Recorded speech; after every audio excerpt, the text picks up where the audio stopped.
is my conceptualization project.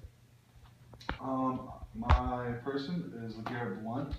He's an NFL athlete, plays for the New England Patriots, and he's had a bit of a checkered past. For my introduction, he's a 28-year-old Florida native, obviously very talented, currently plays for the Pats, which is his 4th NFL team.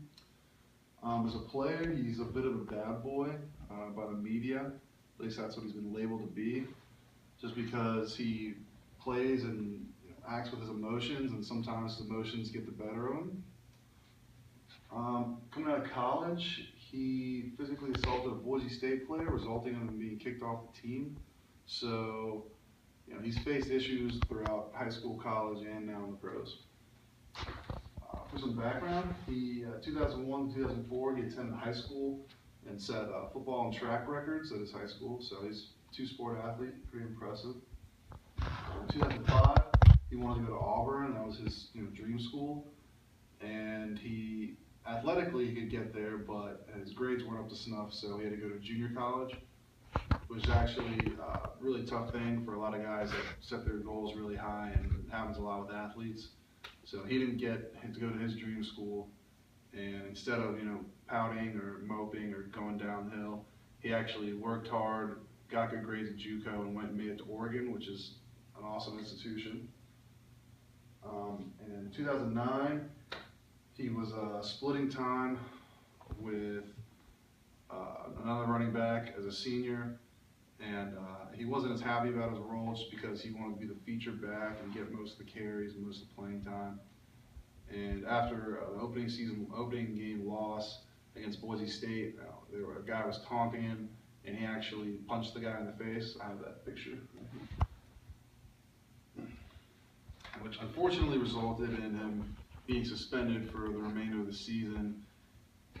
He actually was allowed to practice with the team for a little while, but he couldn't play, and that just killed his draft stock. He, went from a most likely, top 3 round guy to an undrafted free agent, which is another tough hurdle to overcome. But he figured out how to do it.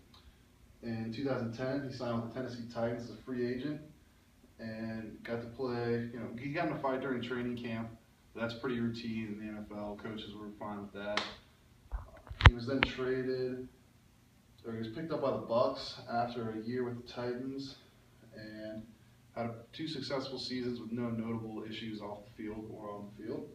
In 2013, he went to the New England Patriots, had a great year, and in 2014, he had a little bit of hiccup when he went to the Steelers. He was, again, splitting time. He was unhappy.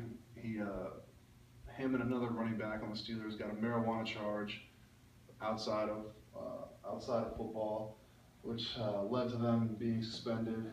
And he was very frustrated with the situation, and he didn't like what was happening, so he walked off the field during the game and eventually got cut. It worked out for him, though, because he went back to the Patriots and ended up helping them win a Super Bowl.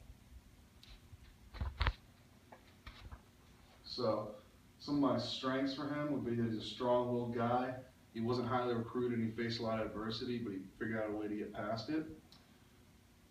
The weakness could be that same strength could turn into stubbornness or rigidness when we're trying to work together on a new way to improve his life or a new treatment. And another strength would be it seems like he's good at recognizing when he makes mistakes and owning up to it. But a weakness could be that might just be a front put on by him or people close to him to help him keep his image or try to keep his image. 3 techniques I would use person-centered therapy, because he's someone who acts with his emotions very heavily and very often, and I think trying to lead him to a place where he could understand that, and really, I don't think from my standpoint, giving him a lot of lectures or advice would be the most helpful thing. I would also use solution-focused grief therapy, because we could really interact with each other, and as a therapist, I could understand him in his world, and I think that's huge in being empathetic. And then I would finish with cognitive behavioral therapy, just to help him realize where he was going with his decision-making process and try to cut that off before it turned haywire. And that is my project. Thank you.